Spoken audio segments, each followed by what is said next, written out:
All right, let's dive in. We live in this incredibly complex world, right? And it's so easy to feel overwhelmed. So how do we even start to make sense of it all? Well, the answer, as we're about to see, isn't about having all the answers right away.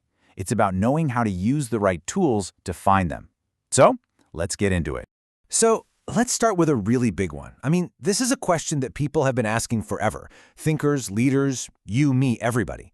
How can we, as societies, actually learn to live together in peace and harmony? And that question feels more important now than ever, doesn't it? We live in an age of incredible possibilities. We've got technology that connects us instantly across the globe, but at the same time, our world is just full of challenges and conflict. It's that push and pull, that tension, that makes it so absolutely crucial to understand how our societies work. Okay, so where do we even begin with these huge challenges? Well, here's the secret. It's not about knowing all the answers right off the bat. Nope. It's actually about learning how to ask the right questions. And that is exactly what we're going to dig into.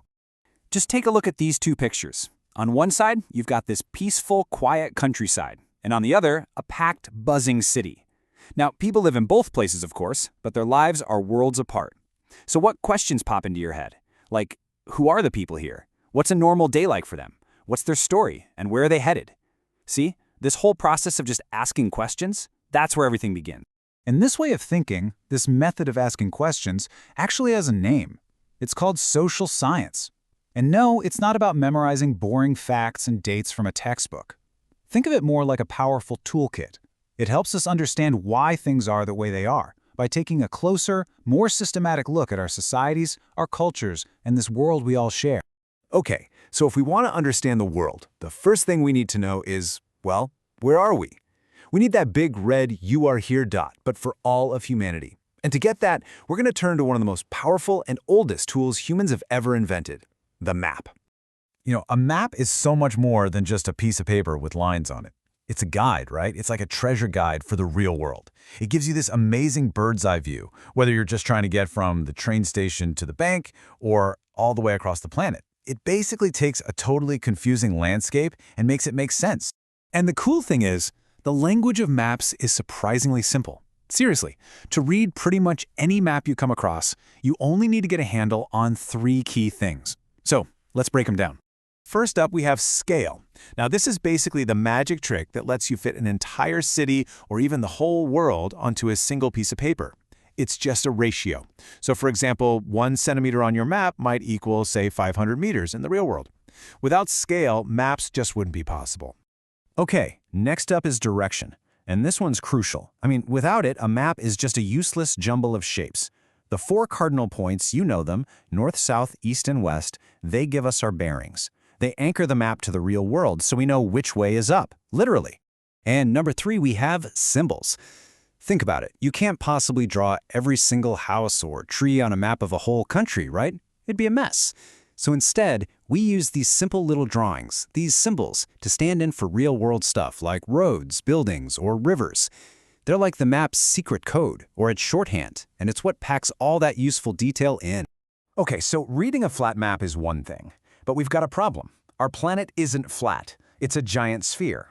So how in the world do you create an address system for a giant spinning ball? Well, the solution is, honestly, it's brilliant. Let's make this simple. Think about a chessboard.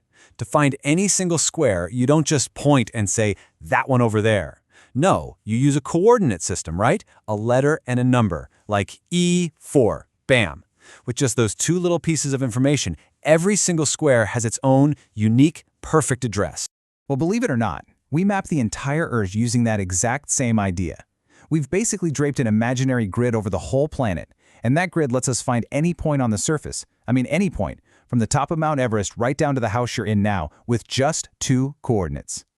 So what are these coordinates? They're called latitude and longitude.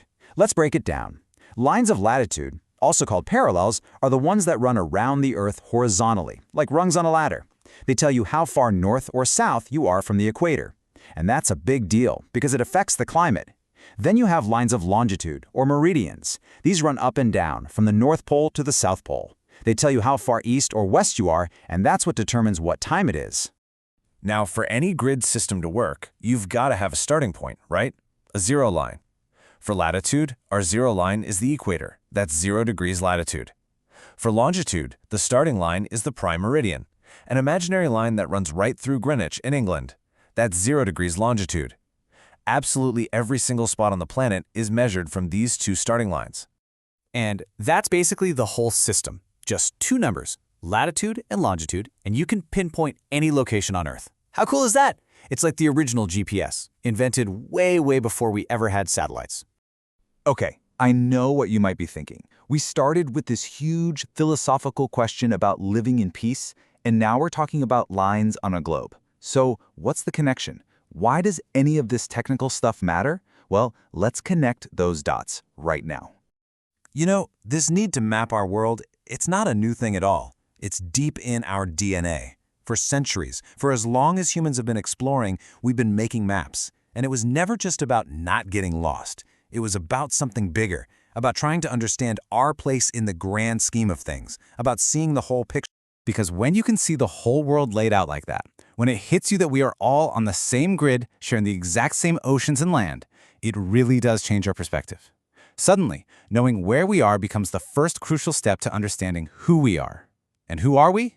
We're one single, interconnected global community living on this shared home.